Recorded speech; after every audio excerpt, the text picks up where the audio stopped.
जतीन नमस्कार. नमस्कार. पहिलं तर कॉंग्रॅच्युलेशन्स तुम्हाला. Thank you so much. तुम्ही मॅकच्या अकॅडमीमधनं पासआउट झालात, ग्रॅज्युएशन केलं. हो.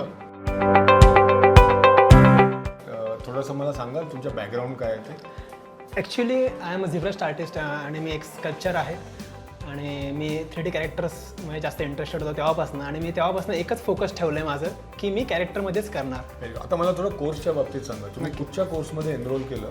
क्लासेस कसे असतात? या आठवड्यातनं किती वेळा असतात? टोटल ड्युरेशन कसं आहे? आता तुम्ही त्याबद्दल काय सांगू शकाल की तुमचा एक्सपिरियन्स कसा होता? एक्सपिरियन्स खूप छान होता आणि जसं मी केलं सुरुवात तसं त्यांनी मला बेसिकपासून शिकवलं. जसं काय फोटोशॉप वगैरे हे तर असतं आणि ॲडव्हान्स 3D हा कोर्स होता माझा आणि त्यामध्ये मी त्यांना आधीच सांगितलेलं की मला कॅरेक्टर असंच करायचं आहे. तर तसंच सगळे सॉफ्टवेअर करता करता मी ZBrush हा माझा मेन सॉफ्टवेअर चूज केला.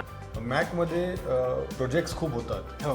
तर असे बरेच प्रोजेक्ट्स तुमच्या 3 वर्षाच्या टेन्युअरमध्ये तुम्ही केले असतील. नक्कीच मास्टर क्लास तर मी सगळेच हे केले आणि 24 FPS जसं की मॅकचा हाच प्लस पॉईंट जो आहे की ते तुम्हाला खूप अपॉर्च्युनिटीज देतं.